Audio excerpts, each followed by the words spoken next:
ये बात है 25 अगस्त 1989 की। जुम्मे का दिन था कि IAP के 404 गिलगित एयरपोर्ट से इस्लामाबाद की तरफ उड़ान भरता है। आज 36 साल गुजरने के बाद भी लैंड नहीं होता।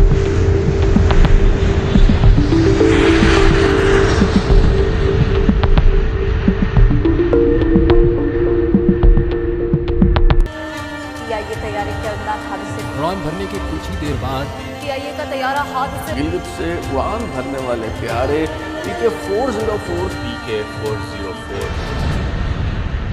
IAP के 404 सुबह 7:20 में गिलगित एयरपोर्ट में लैंड करता है।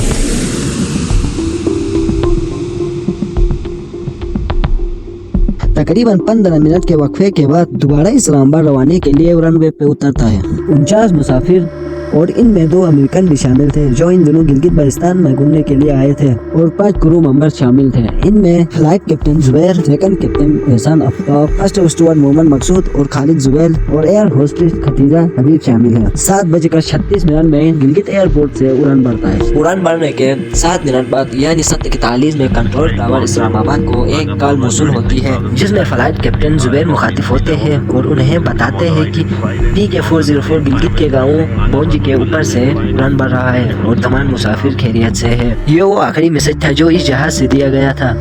इसके बाद इस जहाज के साथ क्या हुआ, आज 36 साल गुजरने के बाद अब तक कोई नहीं जानता। गिलगित से इस्लामाबाद का सफर ठीक 1 घंटा 10 मिनट की मुसाफत पर मौजूद है, और ये 3 माउंटेन रेंजेस के ऊपर से गुजरता है, जिसमें कोई हिमालय, कोई कराकोरम और कोई हिंदकश शामिल है। खास तौर पर दुनिया की 9वीं और पाकिस्तान की दूसरी बुलंद तरीन चोटी नंगा पर्वत के ऊपर से गुजरता है। इससे पहले मैं थोड़ा नंगा पर्वत के बारे में बताता चलूं। नंगा पर्वत को किलर माउंटेन भी कहा जाता है।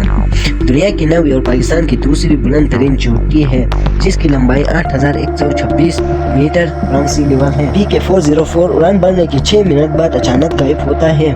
राबिते के बावजूद कोई जवाब मौसूल नहीं होता है। इमरजेंसी डिक्लेयर किया जाता है और पूरी दुनिया में यह खबर तेजी से फैल गई। इंटरेस्टिंग की बात यह है, इसी रोज एक अमेरिकी खातून मिस डोमा अपने 2 साथियों के साथ नंगा पर्वत पे चढ़ाई कर रही थी। इनके एक बयान सामने आता है, उन्होंने PK-404 को नंगा पर्वत के ऊपर से उड़ान भरते हुए देखा है। इस बुनियाद पर एक सर्च ऑपरेशन शुरू किया जाता है, जिसमें पाकिस्तान के हेलीकॉप्टर और जहाज और 730 शामिल होते हैं। 4 दिन तक जारी रहने वाला ये सर्च ऑपरेशन के बाद कुछ नजर नहीं आता है और कुछ भी नहीं मिलता है। ऊंचे पहाड़ों में सफेद बर्फ और जहाज की कलर भी व्हाइट होने की वजह से उसे ढूंढना मुश्किल था।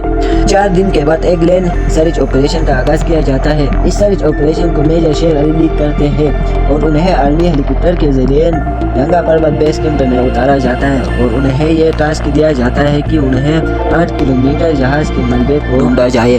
बाकी सर्च ऑपरेशन की तरह यह सर्च ऑपरेशन भी नाकाम हो जाता है। चंद दिन बाद चतराल से एक खबर मौसूल होता है। चतराल के एक लोकल चरवाहे फजल हयान ने यह दावा किया फ्लाइट PK-404 को चतराल की जानिब बढ़ते हुए देखा गया है। इसी बुनियाद पर चतराल के पहाड़ों में भी एक सर्च ऑपरेशन का आगाज किया जाता है।